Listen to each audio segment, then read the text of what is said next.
You're listening to the Creative Capital Podcast. You're dying to learn about how you can create wealth through real estate investing? Then you've come to the right place. Join in every week as we go over the ins and outs of real estate investing and learn how you too can become financially free.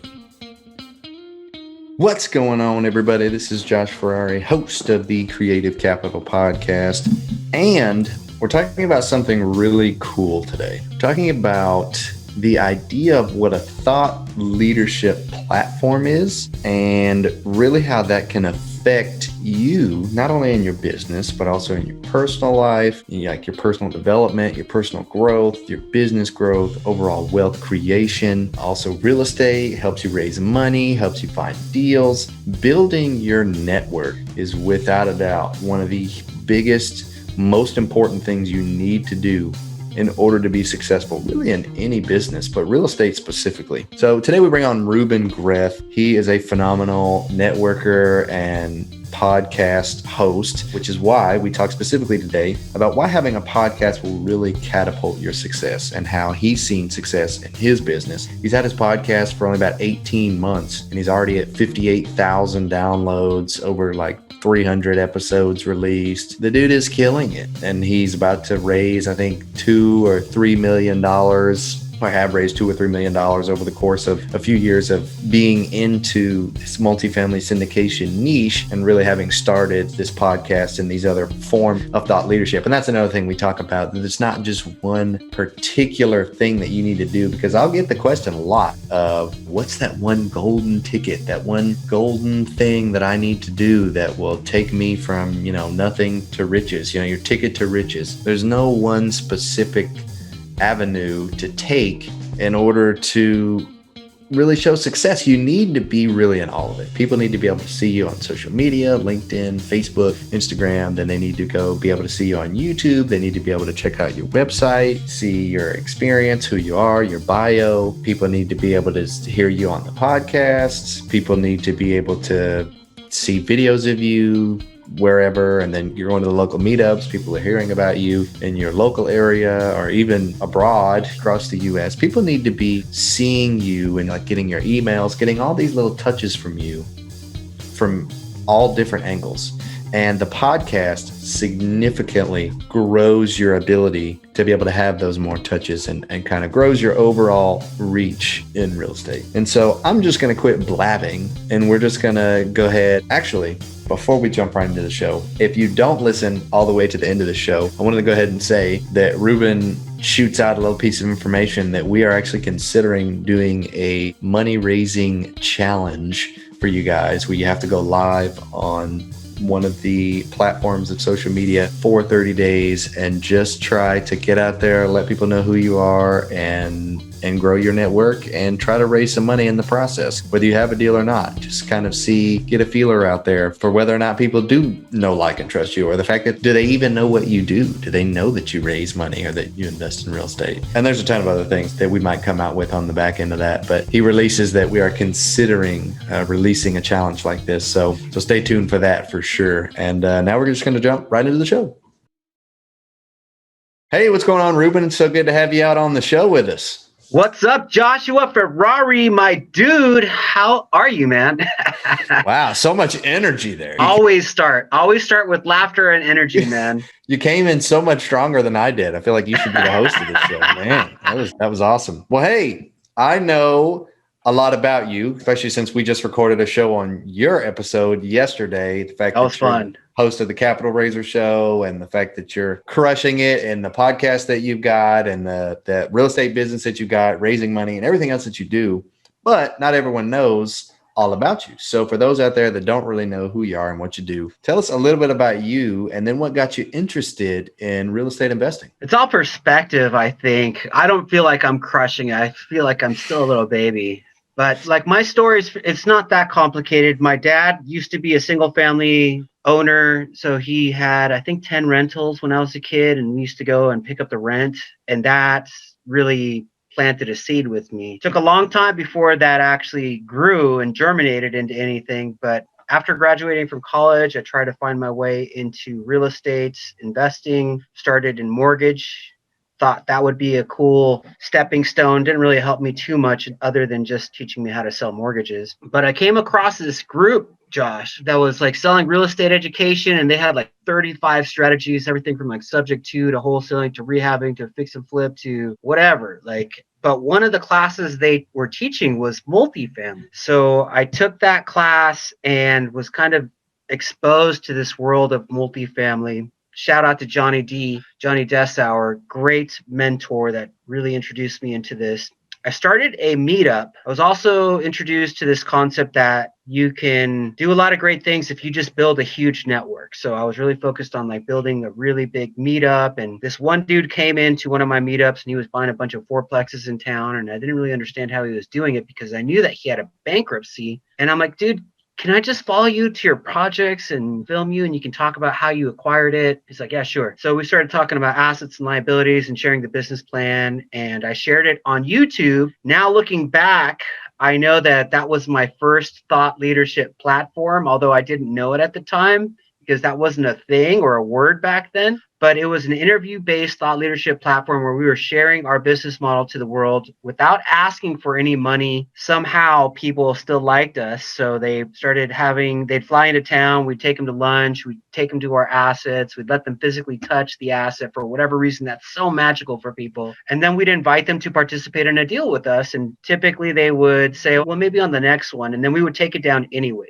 And we would come back and say, hey, we're cash flowing astronomically. We've got this great equity position. And of course, that had to do with the time, right? So we were investing back in the crash. But as a result of this YouTube channel, I raised like 600 grand. And that was my introduction into the space, into the capital raising space. And one thing that I just wanted to do from the get-go was not promise anything in terms of advertising on social media because you can get in trouble for that. That much I knew. But many years later, I left real estate. I came back, found out about this crazy concept called syndication, right? You invest with a big group of people, and now like you're taking regular dudes that are walking out on the street and buying apartment complexes. I think a lot of us think that only really rich, crazy people do that, but I've come to find out that it's regular dudes, regular men and women that just join forces and take down these properties. So that's kind of what I'm up to today, is doing that. So you started back in the crash. So that was like 08, 2010. That was when you initially got into the game. And then you took a pause during the crash. And then you got back into single family syndication. Did I get that right? It's close. So Neil Bawa came on my show and he's like, when do you think the crash was? And I'm like, all I can tell you is that in Arizona, it was 09. That was the rock bottom. And he's like, oh, well, in other markets, it didn't happen until 13. And I'm just like, okay, dude, I get it, man. But in Arizona, it was 2009, 2010, 2011. That's when we were buying stuff at the most rock bottom prices they have ever been. So we were purchasing stuff for less than 20,000 units in some cases, basically doing very light rehab to them, getting them ready to put a family in there, and then just either putting it back on the market for resale very quickly or just keeping them because we were buying them so cheap. Some of our investors just like, let's just hold these things. Unfortunately, I was not one of those dudes. I sold off all my assets, and like if I still owned those small multis, I'd be like a millionaire right now, which I'm not, but I'm back on track. I'm on my way again.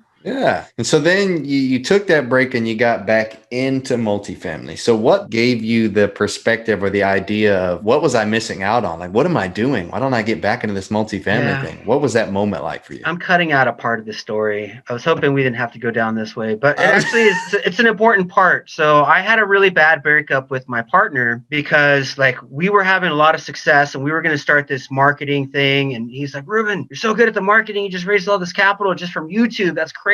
Focus on marketing. I'm like, all right, dudes, but I have to take everything to the next level. So like I flew in a producer. We were going to do like a pilot show that we are going to pitch to A&E, and we were going to get a book written, and we were going to go on tour, and the CD system that we were going to sell, and all of these things. And then like he started not showing up for the meetings. Like when these guys would fly in from California just to film it, he would be so over leveraged by micromanaging these contractors that he just lost track of time. And I started getting into fights with him about it. So after he and I split, I no longer had a track record. It was his track record that I was riding his coattails on. And now I was alone and bitter about the relationship. So I'm like, oh, I'll just do it myself. I know fourplex. I'll just go and find some kind of job or sell real estate and I'll buy one fourplex and then I'll double my portfolio every 2 years, just pay it down with equity. And after 10 multiplications, I'll go from 4 to 8 to 16 to 32 and I'll be done. I'll cash flow everything I want to for the rest of my life. But I realized I didn't get anywhere. I was just spinning my wheels. I had no traction until finally I was introduced to this concept called syndication. Someone heard my plan and they're just like, fourplex. Why don't you just buy 128 units? That's what you want, right? I'm like, well, yeah, I don't know how to do that. They introduced me to this concept called syndication, where if you team up with people, you can go take down 128 units today. I didn't understand what that felt or looked like. So I asked my broker, same dude that sold me all the multis back during the crash. I'm like, who do you know that syndicates? He's like, well, I just sold a $5 million property to Bakerson. I'm like, can you set up an appointment with them? I want to ask them, who do I need on my team? And so I showed up at Bakerson's office at their headquarters, and I'm like, hey guys, so I'm really interested in multifamily syndication. I want to be an active operator. I want to learn this business. I don't know what to do, how to start. Who do I need on my team? And they're like, well, what do you care? Like, what's that big deal? Why do you want to know about multifamily syndication? I'm like, well, I used to raise capital back in the day. I had success. I'm good at social media. I think I can get back into the game. I see multifamily as a vehicle for creating generational wealth. And they're like, hold on a second. Wait. Did you say that you raised capital on social media? They're like, we need capital and we need social media. Why don't you just come work with us? You don't need to go pay $30,000 to a guru. And that's how I got connected with Bakerson. And it's just been a beautiful match because they have the track record. They have all the connections with the brokers. And I have that thing that they wanted pretty bad, which was the capacity to create national recognition, to get on social media, to share our message. And so now I get to ride their coattails once again, which is a great method, by the way, for getting into syndication, is find somebody who's already good at it and just ride their coattails into the sunset. So that's what I'm doing right now. That is so awesome. I don't want to just like glance over this. The fact that you took initiative, first of all, to ask who you knew, your local network of who the heck do I even need to talk to figure this out? And they're like, well, I might know someone. This goes back to the referral about what we were talking about yesterday. And it's like, oh, I'll introduce you to him. So then you go talk to this Bakerson group, not even because a lot of people think that they want to go find a mentor. They want to go find one singular person that knows what they're doing, that they can like help them out and they can kind of, like you said, ride their coattails and do some deals. But you skipped all of that. You said, no,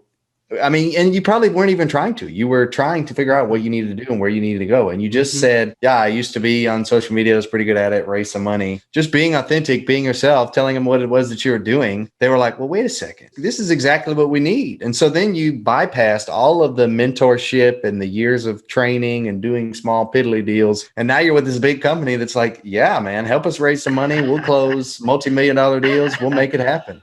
And so now you've got all, yeah. That's awesome. So I got to mention, though, that like when I found Bakerson, we had to go through an evolution of mindset shift in terms of how we were raising capital, because they had already used up all of their friends and family capital. It was already invested into all their deals. So they needed to get more capital. And they're like, oh, we'll do the 506C method. We'll advertise. That's how we'll get new capital. And they were just doing things very backwards when I showed up.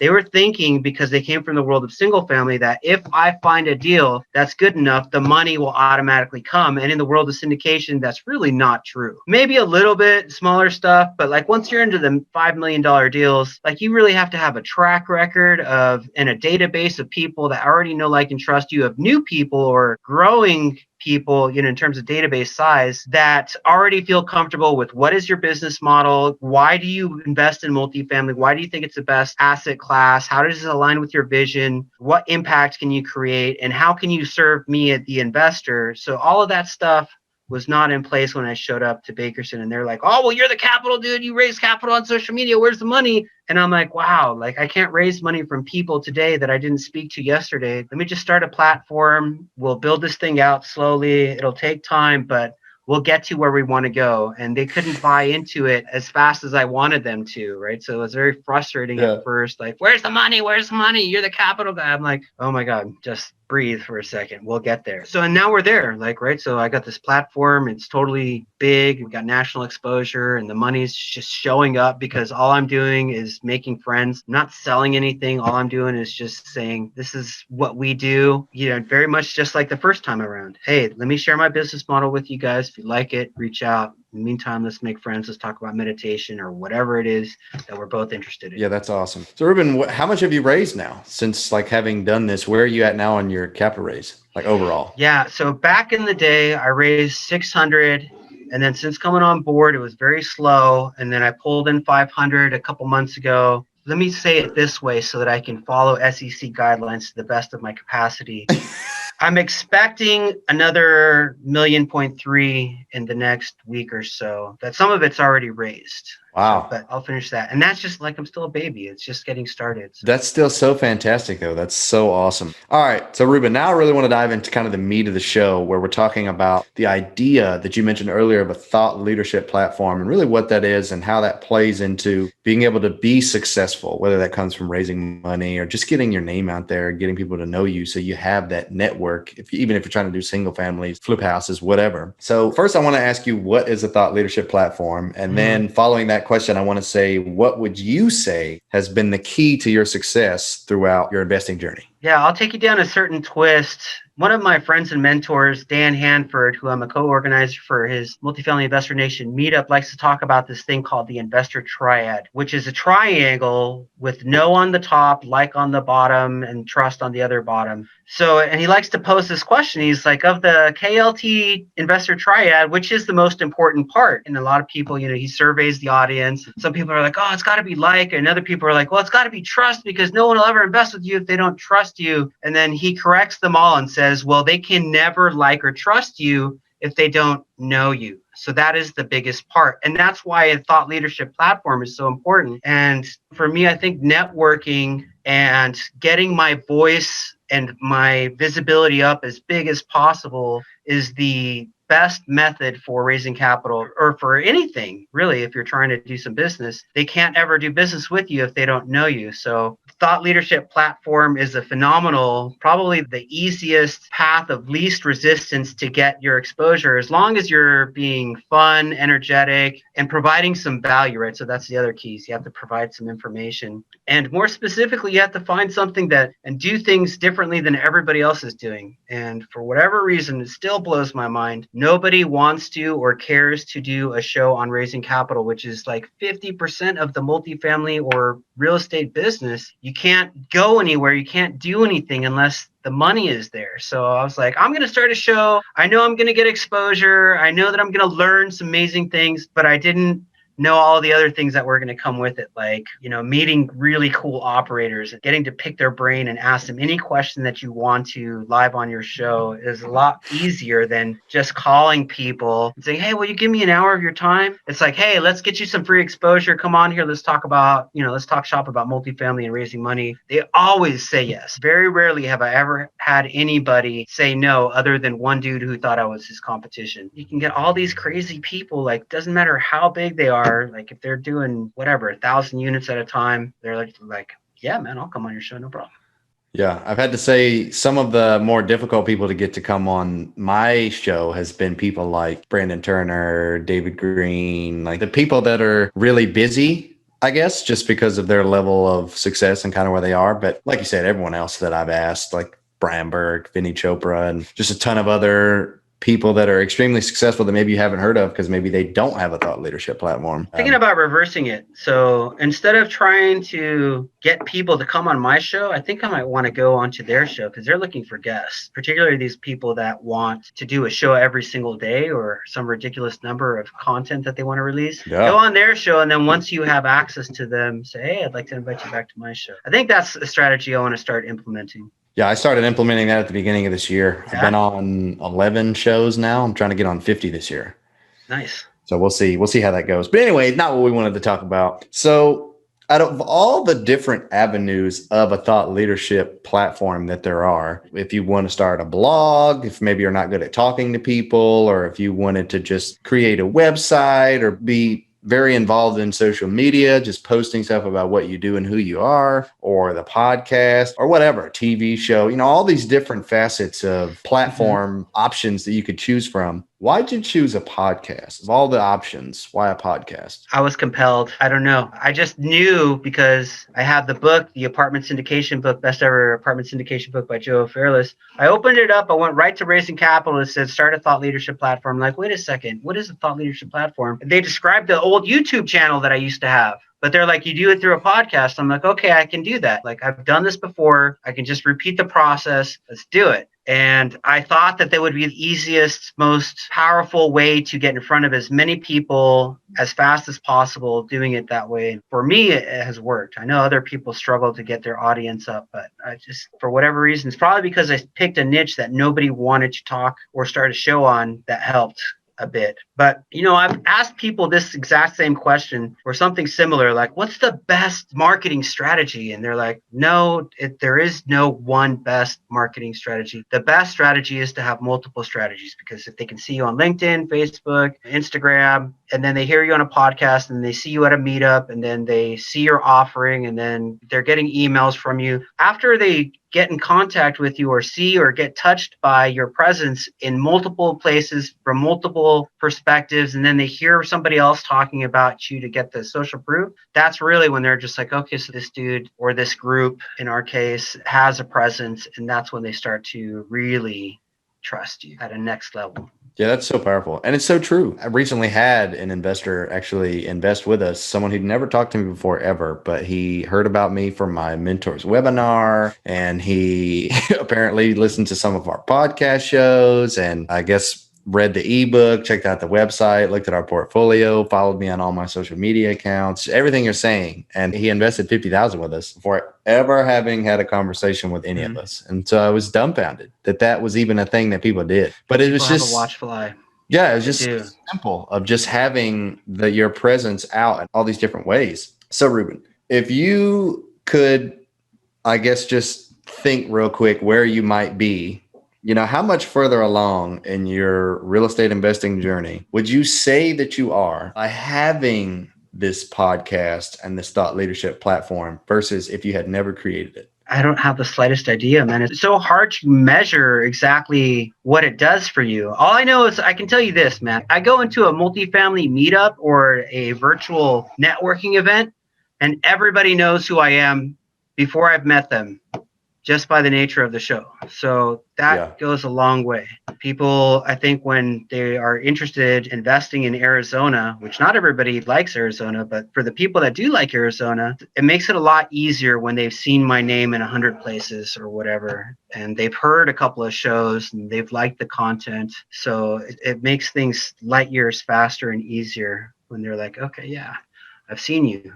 That's really powerful. So what about the newbies now, or the people that are experienced that don't have a thought leadership platform, aren't familiar with creating something like that, creating content, coming up with what to say, being a host on a podcast? What if they wanted to start a podcast? What do they need to do or pay for in order to start one? Yeah, there's a lot of different perspectives on this. So I would, for some free information, go check out Adam Adams' live posts on Facebook.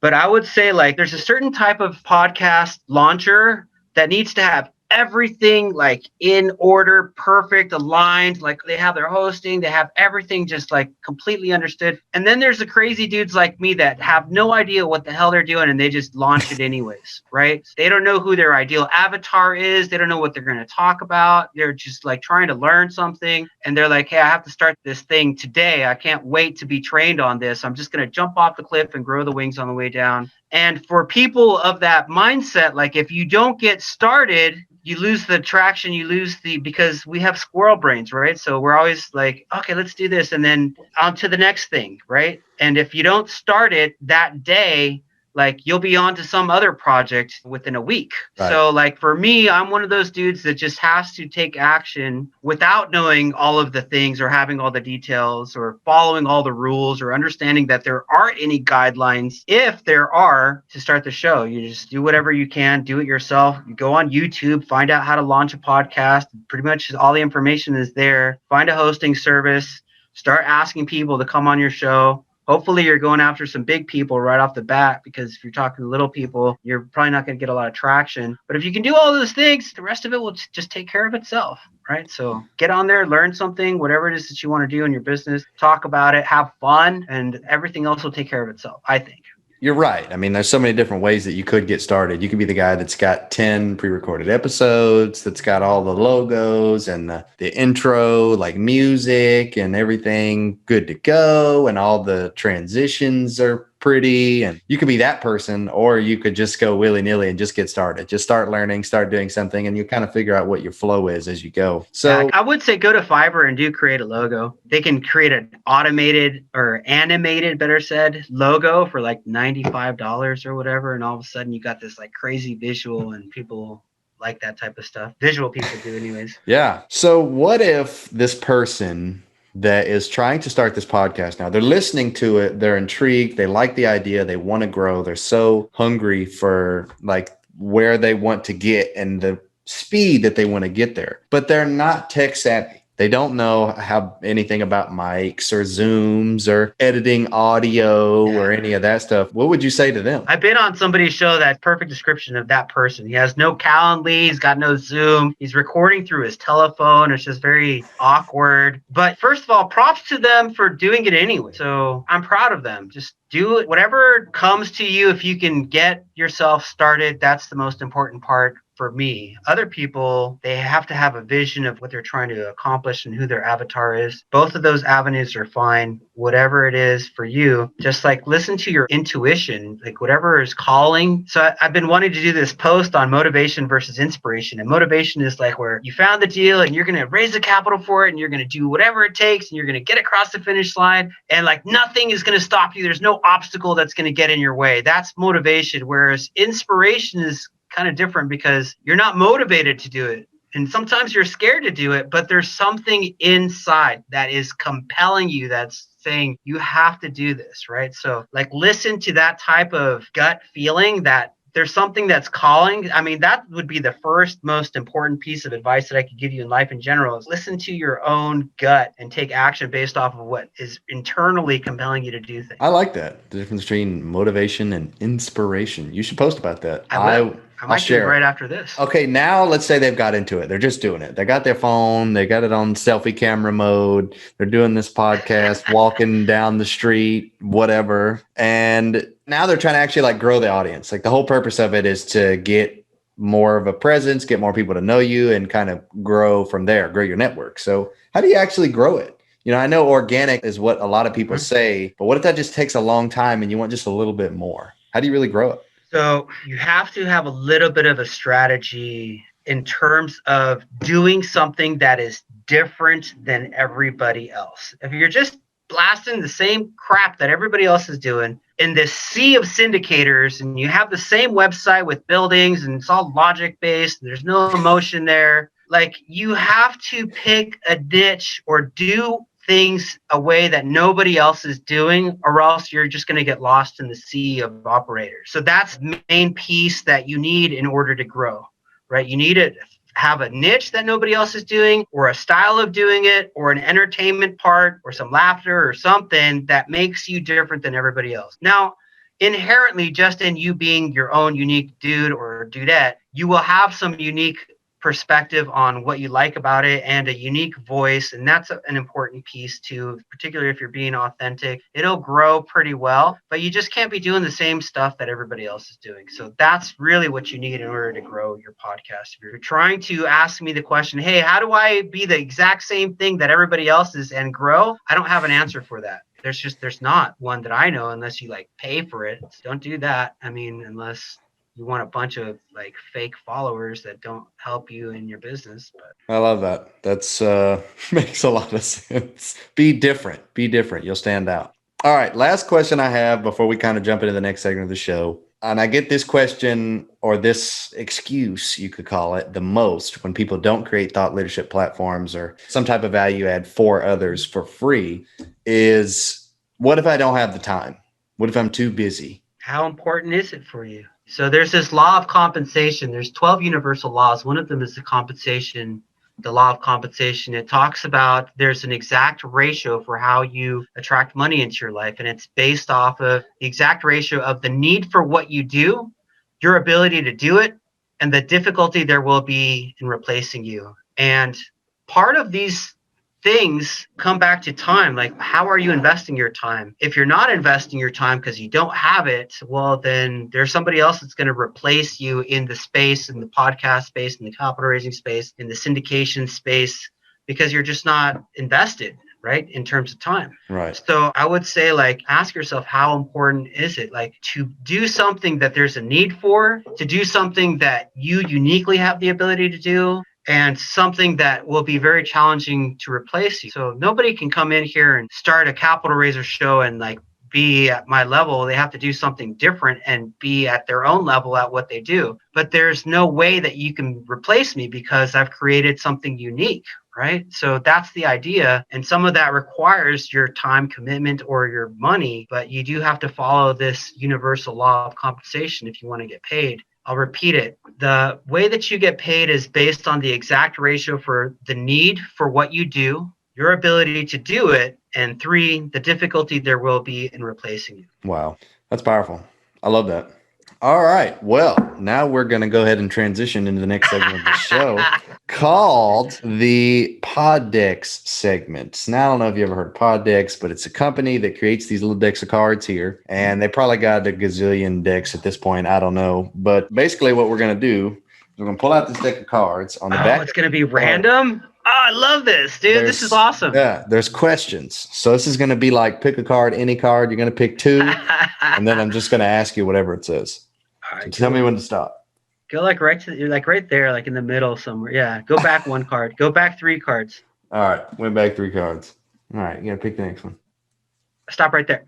You're not stopping when I'm telling you to. So I promise I'm stopping, man. I promise. Okay. First question. What do you do when things aren't working? Do you have any weird tricks for overcoming roadblocks? Yeah, man. So be at peace. Talk about this. I was just on a podcast with you yesterday where I was having massive amounts of technical difficulties, and I had to realize that like all of that stuff, just kick it out the window, kick it out the curb, just be at peace and be flow with and flexible, because like we recorded a perfectly good podcast. It wasn't with my microphone. It didn't look the way I wanted it to, but the content was phenomenal. I had a great guest. I had the ability to record. So just don't complain about the little things. Be at peace. That's my advice right there. Love it. You're keeping me laughing, man. I love this. It's all right. Entertaining too. Next question. I like this question. What is your greatest fear and how do you manage it? Wow, there's so many different ways that I could approach this. Are you talking about in business and life? So I really love living on the border and the edge of fear. Like one of the things that I want to do is like go snorkeling or swimming with sharks or squid that can eat me, like I don't know what's wrong with me. Like I would never do that with alligators. That's another level of scariness. I won't get in the same water with alligators. I just don't trust them. But sharks, yeah, I'll go check it out in the ocean. I love doing that kind of thing. I am very risk adverse. I love to do crazy, scary things. I just get a lot of adrenaline from it. That's probably why I like skateboarding and snowboarding. That's so backwards for me. I would probably get in the water with an alligator before I got in the water with a shark. You probably know them at a different level than I do, right? So. Sharks to me are like, man, if you get in the water with them, they're like lightning speed. You're just chum in the water. That's exactly how I feel about alligators. That's funny. All right, man.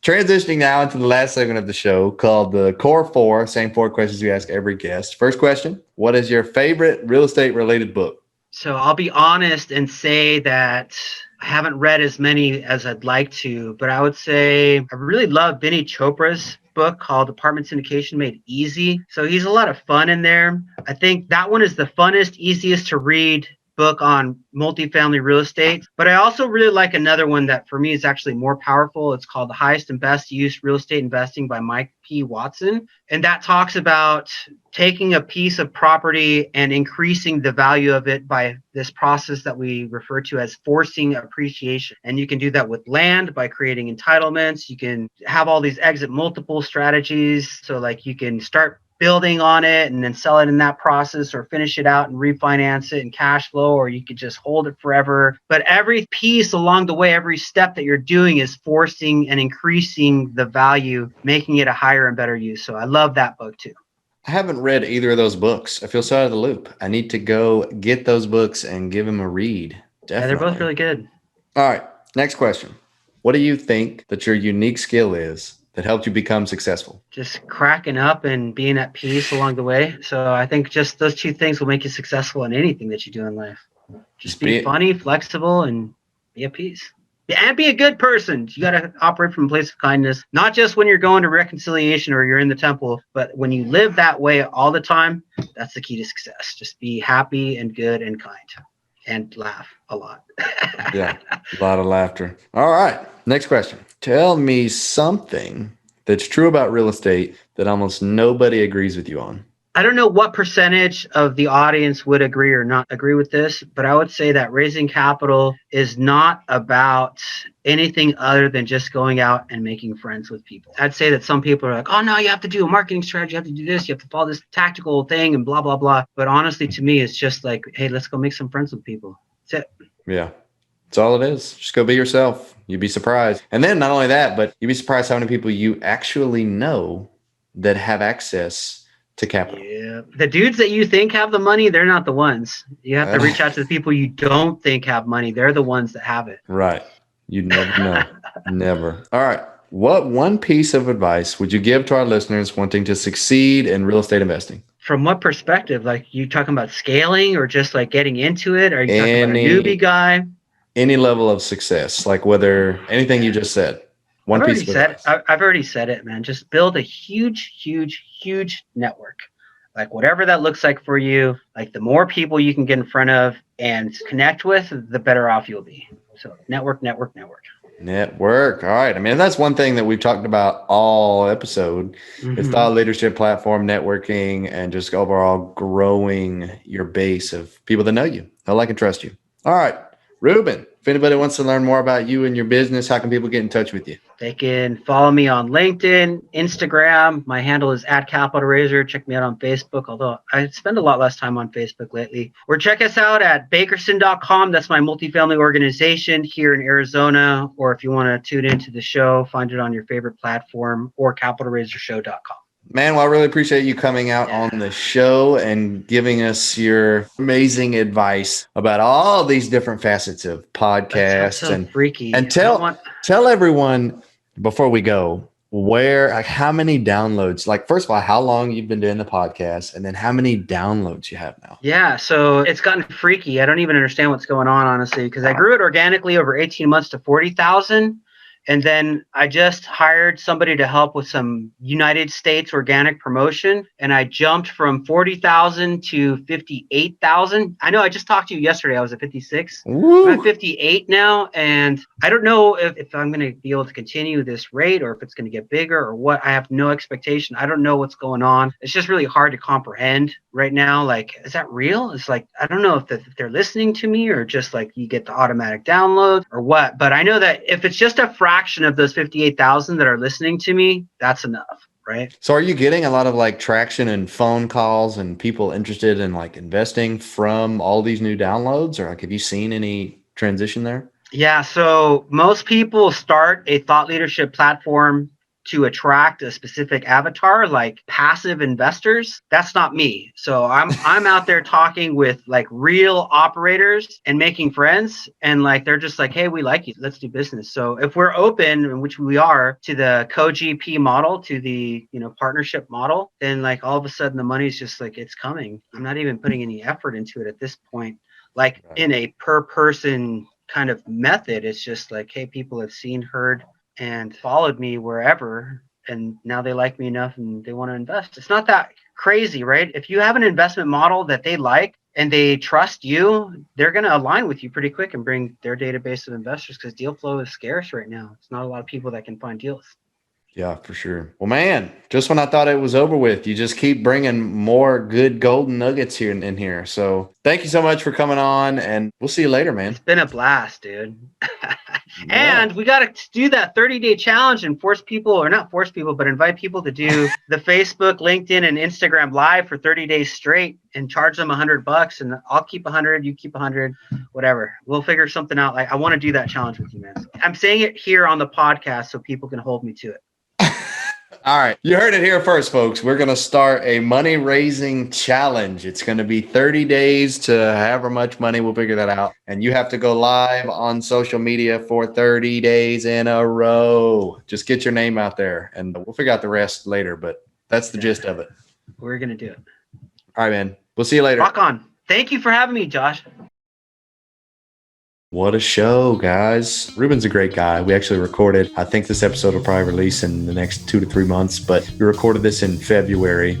And the day before we recorded this one, I was on his show and we just have a great time. He's a great dude. He's really relaxed and comical. He doesn't have any kind of like specific flow of the way that he likes to do things. I mean, going from his show to the way that he like interviews on our show, on this show here at Creative Capital, he just kind of just goes with the flow. And I love that. I love how easygoing he is and how well he can get along with people. And it really shows because he's able to raise a ton of money. He's got 58,000 downloads on his podcast. He's a really likable individual. And I think that's massive for creating any level of success in any business, but really specifically when it comes to capital raising and just investing in real estate. So phenomenal dude, great guy. And if you guys enjoyed the show, please leave a rating and review at the bottom. It would be a huge help for us as well as for others. You know, the big reason that we ask for the reviews and the ratings is so that when other people come along and they see the show, they know, hey, this is a really great show. I need to be sure I'm listening to this. I need to check this out because there's so many different people that we bring on the show with so many different ideas and philosophies and ways to raise money and ways to do deals and just all these different educational pieces of information that we're releasing out to you guys. We really want everyone to have access to that. So when you leave that rating and review, it just puts us higher up on the board. So when people search for stuff like this, they're able to find us. So very much appreciate that. And guys, that's all I got. So this is Josh Ferrari signing off.